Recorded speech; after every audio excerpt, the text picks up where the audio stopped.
Kalau DAP nak buka judi aku tak heran. Yang aku herannya lebih pergi tambah judi, itu aku heran tu kan. Kalau DAP tambah judi, aku tak heran. Kalau DAP nak buat kedai judi, aku pun tak heran kan. Tapi lebih dia boleh tambah judi daripada 8 kepada 22. Lepas tu dia kata dia tak tahu. Ana tak tahu. Ana tak tahu. Ana tahu makan gaji je.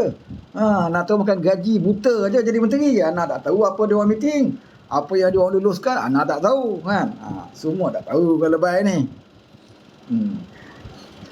Konsep berlaku kat Bacuk pun dia tak tahu. Ana tak tahu konsep tu ada dedahkan dada, dedahkan pusat. Ana tak tahu kan, sebab Ana tak pergi.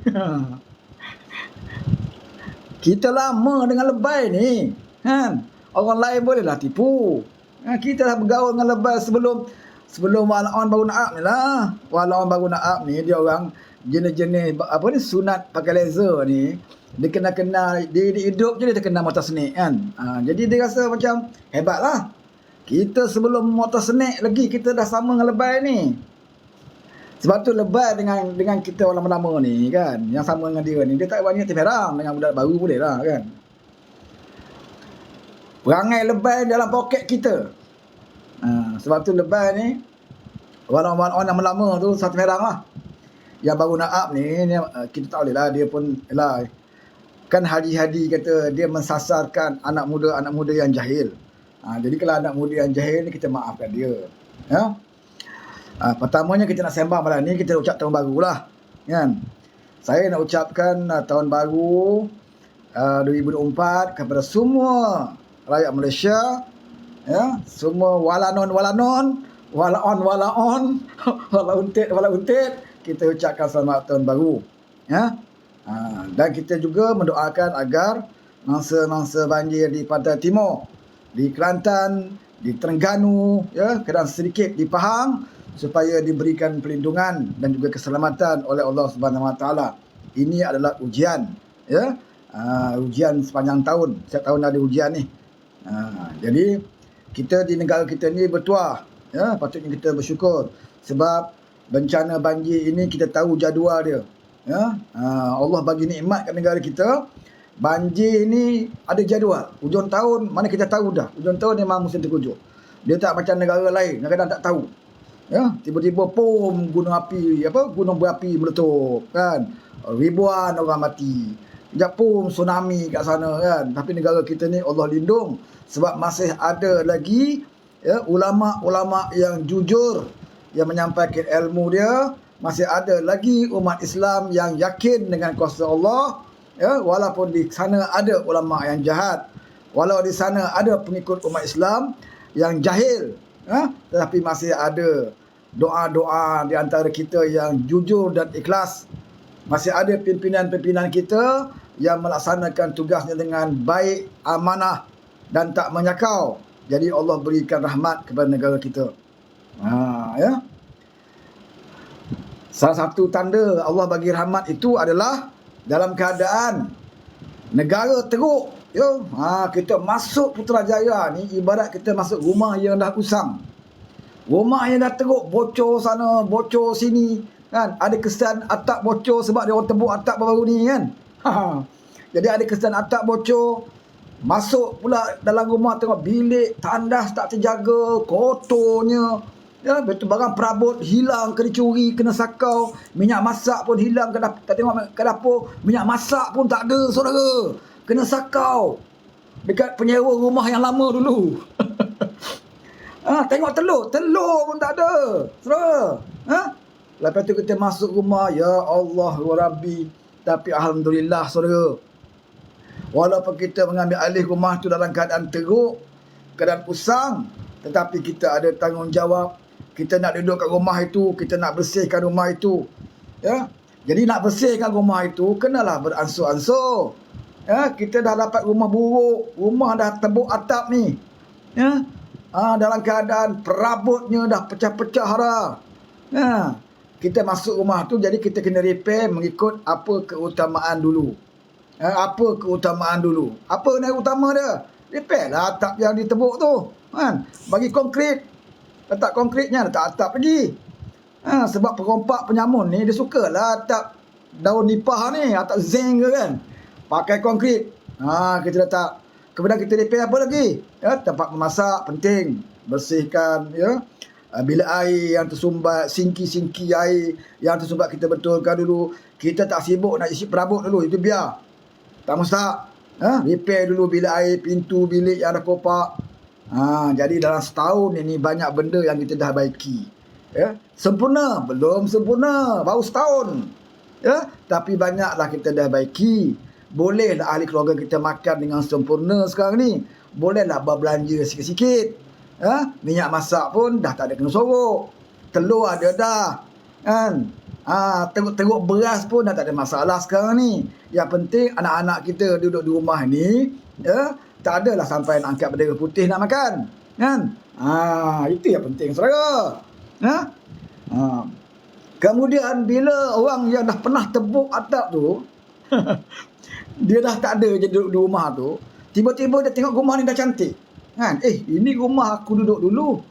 Kenapa rumah tu cantik? Atap dia dah konkrit, dia kata. Kan? Cantik je rumah ni. Kan? Dia dah indah, dah dicat baru. Teringin pula dia nak masuk rumah tu balik semula. Kan? Teringin pula. Walhal rumah tu dia dah duduk dah. Dia dah pernah kita bagi peluang duduk di rumah tu. Walaupun ikut atap pun. Kan? 33 bulan dia mendiami rumah tu. Apa dia buat, saudara? Dia sibuk beli kereta peribadi dia. Kan? Lepas tu tak peduli kan apa isi dalam rumah tu. Kau nak makan punya pasal lah. Kalau kau lapar sangat, kau angkat bendera putih. Lapar juga, kau korek tabung dengan kau tu. Tabung gajah kau tu kau korek, ambil duit. Dulu. Itu dulu. 3 dulu.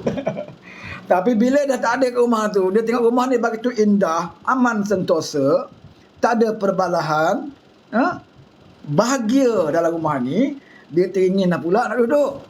Kan? Dia teringin lah, saudara. Sebab itulah hari-hari dia duduk kat luar pagar tu, dia tinjau atas atap. Kan? Kalau ada peluang untuk nak masuk balik semula ikut atap.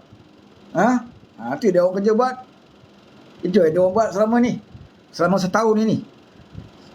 Setahun kita jadi kerajaan, itulah kerja dia. Tak cukup berbincang dekat Malaysia, berbincang kat London. Gagal dekat London, pergi Dubai. Sanggup dan cirit minta pasport kat mahkamah. Kata konon-kononnya nak bercuti. Kan? Rupanya pergi Dubai, saudara, pergi Dubai. Tengok Jemin Semurid pun ada juga kat Dubai. Berpakat puak-puak penyamun ni, kan, pergi kat Dubai. Kok ada jalan lagi. Mula-mula dulu kata 22 Disember. 22 Disember tahun ni lah tu. Yang terbaru tu 22 Disember nak berubah kerajaan. Lepas tu 29 Disember kita akan alih ambil kerajaan. Bila gagal, Disember habis, dah masuk tahun baru, dengar cerita ada tarikh baru pula, iaitu 24 Januari. Ni latest ni, saudara. 24 Januari. Ni latest punya. Saudara boleh catat kat kalender tu. Catat kalender kuda tu kan. Tanda merah. Daripada mula dia janji dulu, lepas pada Anwar angkat sumpah, dia kata tak lama. Sebulan tu kira lama lah, dia kata. Paling kuat 10 hari je, tumbanglah kerajaan ni. Kan? Dan dia kata kerajaan Anwar ni adalah kerajaan yang pecah rekod Perdana Menteri yang paling singkat, dia kata. Kan? Tak lama, dia kata. Sebulan tu 2 bulan, itu dah kira lama lah, dia kata. Siapa cakap? Taqiyuddin, lebay. Bila lebay bercakap, walaupun percaya. Takkan lebay menipu, kan? Itu Taqiyuddin sebut. Tak lama, kerajaan PMX. Kan? Lepas tu bercakap mereka lagi bulan Ogos. Kita pun tunggulah 1 Ogos sampai 42 Ogos, 50 Ogos, 60 Ogos. Kan? Tak juga berlaku. Kemudian PRN. PRN pun macam tu juga. Lepas PRN, Haji Hadi kata kita ada kemungkinan mengambil alih Putrajaya kalau kita dapat menguasai kursi-kursi di beberapa negeri yang ditadbir oleh kerajaan perpaduan. Dia dapat kuasai betul-betul, dapat kursi, tambah kursi kat Selangor, kan? Dia tambah kursi kat Negeri Sembilan, dia menang kat Kedah, dia menang kat Kelantan, Terengganu, kan? Dia menang. Tapi berubah tak kerja pusat? Tak jadi juga. Tak jadi juga, saudara. Ya, tak dapat. Tidak ada keupayaan. Nafsu kuat, tenaga tak ada. Kan? Ini masalah dia. Jadi gagal. Bila gagal lagi, walaupun kata tak apalah. Kan? Kita tunggu dulu pengumuman daripada pemegang besar mohon raja-raja lebay. Maka dikatakan lepas PRK Pulai pula. Lepas PRK Pulai ni okeylah dia tu. Kita rampas Pulai, Simpan Jeram, kemudian Pelangai. Lepas ni kita ambil alih kerajaan. Walaupun pun bertakbir lah. Ya? Walaupun pun bertakbir. Dan mereka pun bertungkus lumus berkempen di Pulai, bertungkus lumus berkempen di Simpan Jeram, bertungkus lumus berkempen di Pelangai. Hasilnya tiga-tiga dia kiong. Tiga-tiga ya, tersungkur. Gagal lagi nak ambil alih Putrajaya. Yang paling menarik sekali ya, PRK di Pelangai. PRK Pelangai yang last lah. Selepas kita menang di Pulai, kita menang di Simpan Jeram, PRK Pelangai. PRK Pelangai ni adalah Negeri Pahang Pantai Timur. Jadi Pantai Timur ni memang dirasa itulah kubu mereka. Kubu kita. Di Johor ni tak apalah kita kalah. Belah selatan ni dia kata ini memang susah kita nak hidup kat selatan ni. Sebab umat Islam di Johor ni dia kata susah kita nak jual agama. Sebab mereka ni cerdik-cerdik dia kata. Umat Islam di Johor ni dia, yalah Johor ketahuilah perkembangan agama Johor ni dia hebat. Sekolah pondok banyak di Johor, sekolah agama banyak di Johor. Aktiviti budak sekolah pun Johor lebih awal membuat program-program agama untuk budak sekolah. Jadi anak-anak muda dia, anak-anak muda dia cerdik tentang agama. Jadi lebay tak boleh cik makan dekat Pulau Selatan. Tak makan. Walaupun Muhyiddin kata dekat Pulau, dia kata apa? Undi Suhaizan Kayat haram. Haram undi Suhaizan. Dia cuba nak jual agama dekat situ. Dia ingatkan orang Johor ni bodoh. Dia macam orang belah Pantai Timur kebanyakannya. Dia ingat macam tu. Pantai Timur pun tak semua bodoh. Ada yang cerdik. Tapi yang menang, yang walak tu bodoh lah. Kan? Jadi dia ingatkan kat Johor ada macam tu. Tak laku. Tak laku. Jual lah, kata hukum haram undi Suhaizan. Tak boleh pergi kat Johor. Modal agama tak boleh pergi kat Johor. Sebab di sana umat Islam dia bukan umat Islam yang mencagarkan otak dia kepada lebay. Umat Islam di Johor dia tahu mensyukuri nikmat. Dia tahu Tuhan bagi dia akal dan fikiran bukan untuk dicagarkan kepada lebay. Untuk digunakan memikir dengan iman dan ilmu, maka kita dapat kebenaran. Maka orang Johor tolak lebay, kalah mereka dua tempat, di Pulai dan Simpan Jeram. Kemudian mereka kata apa? Tak apalah di Johor, kita juara di Pantai Timur. Maka kita tumpu dan fokus kepada Pelangai pula. Pelangai ni kawasan Pahang, kawasan majoriti Melayu. Di Pelangai ni ada 2 ataupun 3 kawasan Feda. Feda Cemomoy, Feda Kemasul. Satu lagi ada tak Feda? Saya 2-3 lah di Pelangai ni. Mana bila kawasan Feda je, mana kawasan majoriti Melayu lah. Majoriti Melayu. Kawasan Feda. Kemudian ada kawasan pedalaman. Kampung Jejawi, Kampung Bukit Gajah, kampung apa lagi? Ada 3 kampung pedalaman situ. Melayu majoriti. Cina persen je dekat dua Pelangai ni. Jadi mereka cukup confident ini kawasan majoriti Melayu berada di Pantai Timur dan kita ada jago di Pantai Timur. Maka mereka pun yakin boleh menang di Pelangai. Sampai kepada Muhyiddin kata apa? Muhyiddin kata dalam ceramahnya di Pelangai, dia kata ada 4. Selepas PRK Pelangai ni dia kata ada 4 adun Pahang daripada Barisan Nasional akan melompat sokong kita. Bila dia berucap macam tu, bertakbir walaon. Bertakbir walaon, saudara. Walaon ni dia pantang bercakap sikit je. Ni kelebihan walaon. Dia cukup sensitif. Bersuara je, tak ada lebay ke, ulama ke, tak ulama ke, janji pakai vest warna hijau tu, atas nama lebay. Walaupun Mahathir pakai vest warna hijau, Mahathir batuk je mereka dah bertakbir, saudara. Tu kehebatan walaon. Dia macam apa ni? Ayam Turki. Ayam Belanda kan. Bila kita segar, sergas, kita batuk, macam tu lah walaon. Macam tu lah walaon.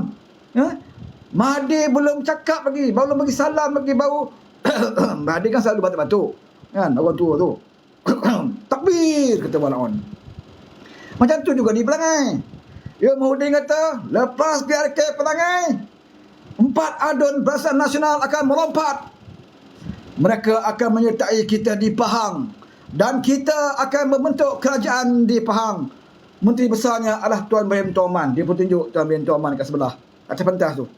Tuan Ibrahim Toman pun tersandar. Si Katik ni bila sebut menteri besar, dia berangan lah. Berangan jadi menteri besar. Sengih-sengih si Katik kan.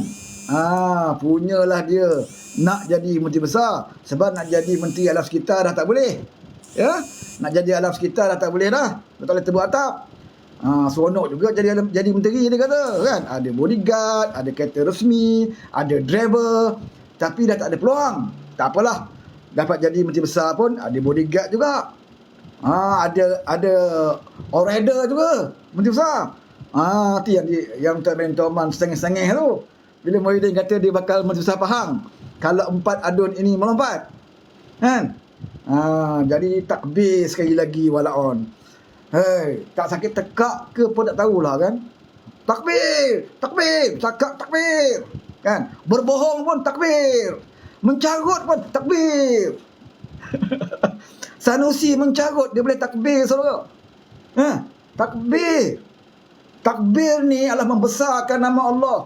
Bila membesarkan nama Allah ini, kita kena letak tempat yang sesuai, tempat yang mulia. Percakapan kita tu percakapan yang mulia, dengan akhlaknya, barulah sesuai diikuti dengan takbir. Sebab tu takbir menjadi rukun di dalam solat, takbiratul ihram. Sebab tu di mana-mana pun takbir ni diucapkan apabila orang baca ayat Quran dengan akhlaknya, barulah takbir membesarkan nama Allah. Tapi dapat kat walaon, takbir ni bukan itu. Takbir ni macam satu sokongan moral kepada lebay-lebay. Engkau menipu ke, engkau fitnah ke, kita takbir. Sebab bila kita takbir, bermakna fitnah itu menjadi fitnah syar'i. Disucikan dengan perkataan takbir tu. Walaupun fitnah, walaupun mencarutlah macam Sanusi itu, takbir, maka disucikan mencarut itu menjadi mencarut syar'i.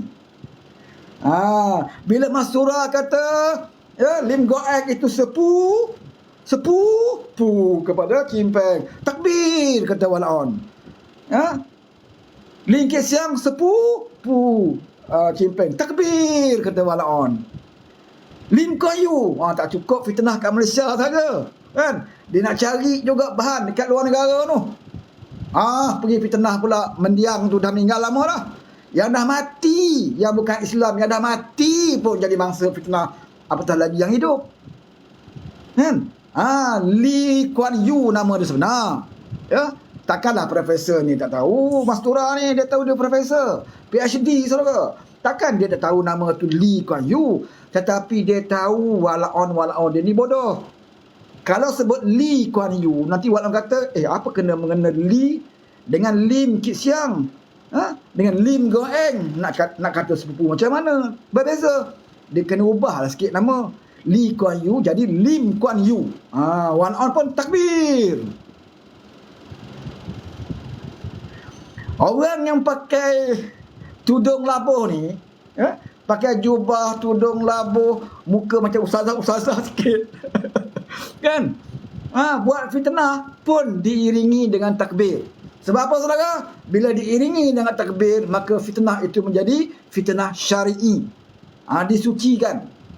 Sebab tu bila Mahathir bercakap sekarang ini, cakaplah apa pun keluar dari Mahathir, terbersin pun mereka takbir.